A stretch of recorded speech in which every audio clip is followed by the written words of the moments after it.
नमस्कार, मैं हूं आपके साथ अंजना शर्मा और आप देख रहे हैं भारत का सबसे तेज न्यूज चैनल जी भारत न्यूज। चलिए शुरुआत करते हैं इस वक्त की बड़ी खबर से। एक माँ किस तरीके से अपने बच्चों को जन्म देती है और जन्म देने के बाद किस तरीके से उसका पालन पोषण करके उसको बड़ा करती है, और अगर उस बच्चे का पालन पोषण करने के बाद, बड़ा करने के बाद शादी भी हो जाती है और जब उसकी हत्या हो जाती है तो सोचिए उस माँ के दिल पर आखिर क्या गुजरती होगी। एक ऐसा ही मामला थाना मीरगंज के अंतर्गत है। 4 मई 2009 को एक राम किशोर नामक व्यक्ति की हत्या कर दी गई और बताया जा रहा है, परिवारजनों का आरोप है कि 1 लाख रुपए कोई भगवत शरण नाम का कोई व्यक्ति है जो कि दलाली का काम करता है। सुहागन औरतों को विधवा दिखाकर पेंशनें निकलवाता है और जिसमें कहीं ना कहीं कई अधिकारियों का इसमें जाल भी निकल कर आ रहा है कि वो जालसाजी करके किस तरीके से पैसों को निकलवाते थे और जो सुहागन औरतों को कागजों में या सरकारी दस्तावेजों में विधवा दिखा दिया करते थे। आखिर एक राम किशोर की हत्या का मामला 2009 का है, लेकिन अब वह केस जो है कहीं ना कहीं जजमेंट पे आ चुका है। मेरे साथ जो राम किशोर हैं उनकी माँ सोमवती मौजूद हैं और आज क्या बात है जो मीडिया के समक्ष वो अपनी बात को कहना चाह रही हैं। काफ़ी परेशान नज़र आ रही हैं और ये काफ़ी गरीब बुजुर्ग महिला हैं। जहाँ तक कि देखा जाए तो बहुत कम चल फिर पाती हैं और आज सबसे बड़ी बात यह है कि मानवता को दृष्टिगत रखते हुए और राष्ट्र हित में कार्य करते हुए मैं आज मौजूद हो चुका हूँ। उनसे पूछूंगा कि आखिर क्यों परेशान है, क्या बात है, आखिर आपको कौन परेशान कर रहा है। माता जी क्या नाम है? मेरा नाम है सोमवती। अच्छा माता जी, ये बताइएगा कि क्या घटना हुई आपके लड़के के साथ, किस तरीके से आपके लड़के को किसने बुलाया, क्या रंजिश थी, क्या मामला था जो लड़की की हत्या की गई? हमारे लड़का को 7 बजे भगवत शरण ने बुलाओ, रात के 7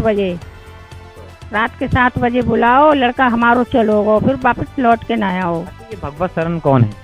ये कमालपुर का है, कुछ नाते रिश्ते में भी लगता है। कमालपुर का है, कमालपुर थाना देवरनिया। हाँ, कमालपुर दुरनिया के पास में है कमालपुर।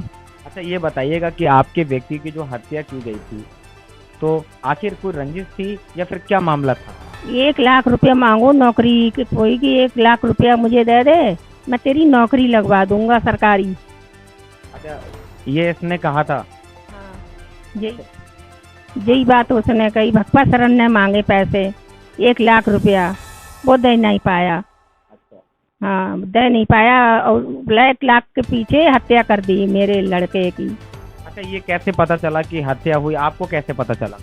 हमें ऐसे पता चला, पुलिस ने, हम गए रिपोर्ट लिखान तो समझ में नहीं आ रही कुछ, तो पुलिस ने हमसे मोबाइल नंबर लिया, इस नंबर पे फ़ोन करा है किसी ने, हमारे लड़का को बुलाया है, तो कॉल डॉक्टर लकारी पुलिस ने, तो भगवत शरण का नाम आया उसमें और बल्दियत राम भरोसे आई, उसके बाप की बल्दियत आई राम भरोसे। अच्छा क्या आप जानती थी भगवत शरण को? हाँ, हम जानते हैं, उसके लिए हमारे घर पे भी वो रहा, किराए पे भी रहा। तो कैसे जानती थी, क्या संबंध? उसके संबंध से 2 बस्ती हैं, दूसरी बस्ती का था, पेंशन बंधवाता था वो, तो मोहल्ले में उसने पेंशनें बांधी औरतन की। हाँ, तो वहाँ से हमारी जान पहचान उसकी हो गई। अच्छा आपको जानकारी ये भी आई है दस्तावेजों के अनुसार कि वह जो सुहागन औरतों को विधवा करके दिखा के पैसा निकाल लिया करता था, ऐसा कुछ? हाँ, विधवा जो सुहागले औरतें होती हैं तो उनके नाम से पेंशन करवा के देता है, कभी विकलांग की बना देता है, टोटली औरतन की विकलांग की बनाई है उसने। अच्छा मतलब विकलांग दर्शा देता है? हाँ, विकलांग में बहुत जल्दी बन जाती है, विकलांग में कहता था।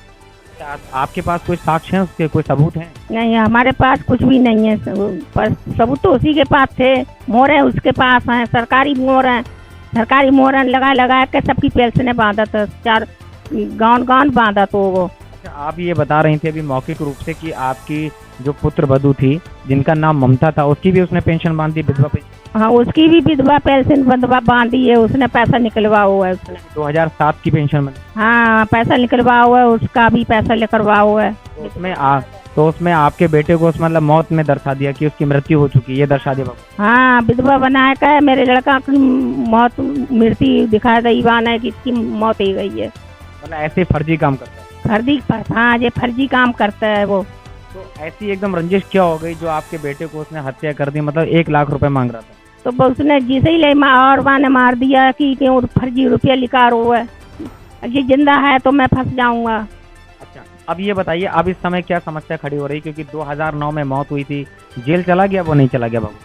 14 दिन जेल काट के मैंने अपनी जमानत करा ली, अब वो फ्री है कतई। अब मुझे मैं जाती हूँ कचहरी जाती हूँ तो लौट के आती हूँ तो मुझे जगह बेजगह घेरता है।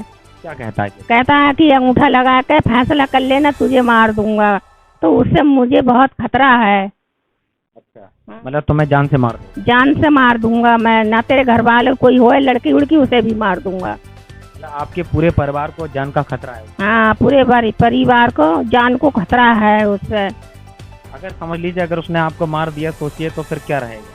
क्या रहेगा? कुछ भी नहीं रहेगा। तो वो यही बात तो बोलता है, वो कहता है कि तू मर जाएगी तो मुकदमा खत्म हो जाएगा, मैं फ्री हो जाऊंगा, बली हो जाऊंगा। अच्छा, इसकी शिकायत अभी जो धमकी देता है, आपको रास्ते में घेरता है, जान से मारने के लिए बोलता है, अगर उसने आपके बेटे का मर्डर कर दिया है, ईश्वर ना करे अगर इस तरीके की कोई प्रतिक्रिया दोबारा होगी या अगर वो करना चाहे तो आपको तो खतरा बना हुआ है। मेरे लिए तो बहुत कुछ खतरा है बना हुआ उससे। तो आपने कोई शिकायत की है पुलिस को अभी तक? पुलिस को शिकायत करी ही मैंने, कोई सुनता नहीं है मेरी, और जा नहीं पाती हूँ मैं, कैसे कैसे अपनी जान लेकर वहाँ से आती हूँ, मुझसे चला नहीं जाता है।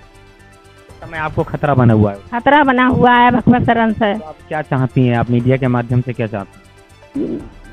अब उसकी जेल चला जाए, मुझे जेल तसल्ली हो जाएगी। मतलब ये है कि जो आपका बेटा उनने हत्या की है, समझे, तो उसको कहीं ना कहीं सजा मिलनी चाहिए। सजा मिलना चाहिए। तो इस समय केस जजमेंट पे है? जजमेंट पे है, तो इसलिए और मेरे पीछे पड़ा है वो। तो फैसले का दबाव? फैसले पे दबाव डालता है। मुझे यहाँ डेला पीर पे घेर लिया तो मैं गिर पड़ी वहाँ, तो मुझे इधर उधर वाले ने बचाया, टेम्पू वाले ने बचाया, दुकान वाले भागे, वो भाग गया था। देखिए किस तरीके से एक माँ जो अपने एक बच्चे का दर्द बयां कर रही है, और अगर वह न्याय के लिए दर दर भटक रही है। अभी जो मुकदमा चल रहा है, 2009 में इसके बेटे की हत्या की गई थी, इस समय जो मामला है वो न्यायालय में दर्ज है, और न्यायालय में चलने के बाद इस वक्त जो है वो जजमेंट पर केस आ चुका है, और मामला जजमेंट पर है। इसलिए जिस व्यक्ति ने हत्या की है, जिसका नाम भगवत शरण है, भगवत शरण राम भरोसे की माँ जो सामने मेरे बैठी भी हैं और इनको घेरता है और रास्ते में रोक कर ये कहता है कि आप जो है फैसला कर लो अंगूठा लगाकर, अगर तुम फैसला नहीं करोगे तो हम तुमको जान से मार देंगे।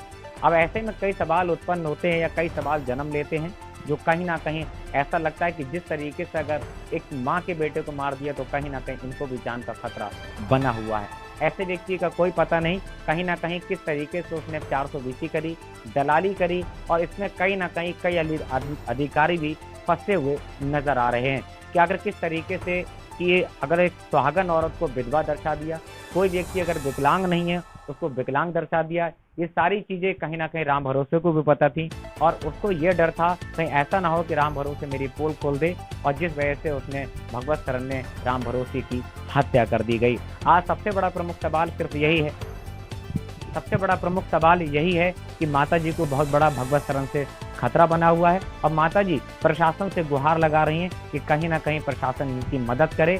अगर मदद नहीं करेगा और उनको न्याय नहीं मिल पाया, और अगर किसी भी तरीके से इनके साथ अगर कोई भी घटना घटित हो गई तो आखिर इसका जिम्मेदार कौन होगा। मीडिया के माध्यम से अपनी गुहार लगा रही हैं, और कहीं ना कहीं प्रशासन तक और शासन तक की मीडिया के माध्यम से बात पहुंचे तो कहीं ना कहीं प्रशासन इनकी मदद करे। वीडियो जर्नलिस्ट रोहित कन्नौजिया के साथ मैं नप्रभा सिंह, जी भारत न्यूज, बरेली। इस वीडियो में बस इतना ही। जल्द मिलते हैं अगली खबर के साथ अगली वीडियो में। तब तक के लिए नमस्कार। यदि आप हमारे चैनल को YouTube के माध्यम से देख रहे हैं तो चैनल को सब्सक्राइब करें, बेल आइकन प्रेस करना ना भूलें, वीडियो को लाइक, कमेंट, शेयर जरूर करें। यदि हमारी वीडियो को आप फेसबुक पर देख रहे हैं तो हमारे फेसबुक पेज को फॉलो जरूर करें। अगली वीडियो देखने के लिए आप देखते रहें जी भारत न्यूज चैनल को। देखने के लिए आपका बहुत बहुत धन्यवाद।